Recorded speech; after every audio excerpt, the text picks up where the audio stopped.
C'est d'ailleurs le cauchemar qu'on a tous fait, il me semble, quand on est petit, qu'on rêve et qu'on se retrouve poursuivi par un méchant ou un monstre et qu'on n'arrive pas à avancer.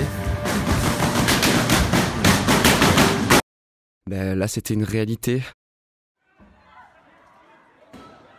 On voyait la mort avancer vers nous et il suffisait juste de se sauver et de prier pour que ce soit pas nous qui y passons.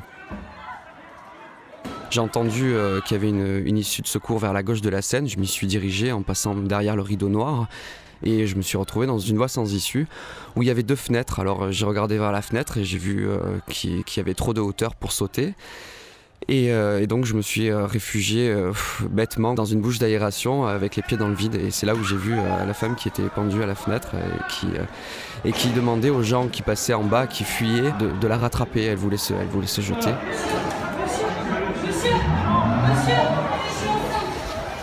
Et personne s'est arrêté, forcément, puisqu'il y avait de la fusillade en cours.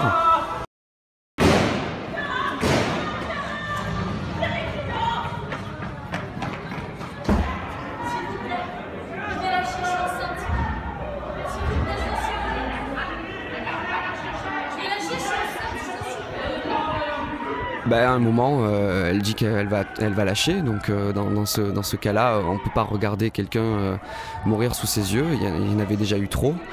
Donc je suis retourné dans le couloir qui donnait vers la salle et puis j'ai tendu ma main.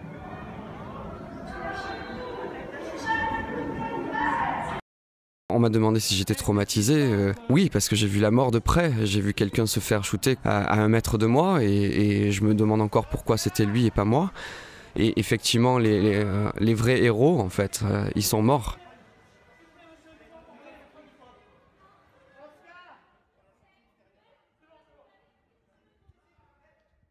Ils nous ont expliqué que c'était les bombes qui étaient larguées en Syrie qui les poussaient à être là pour nous montrer à nous occidentaux ce que les avions faisaient là-bas.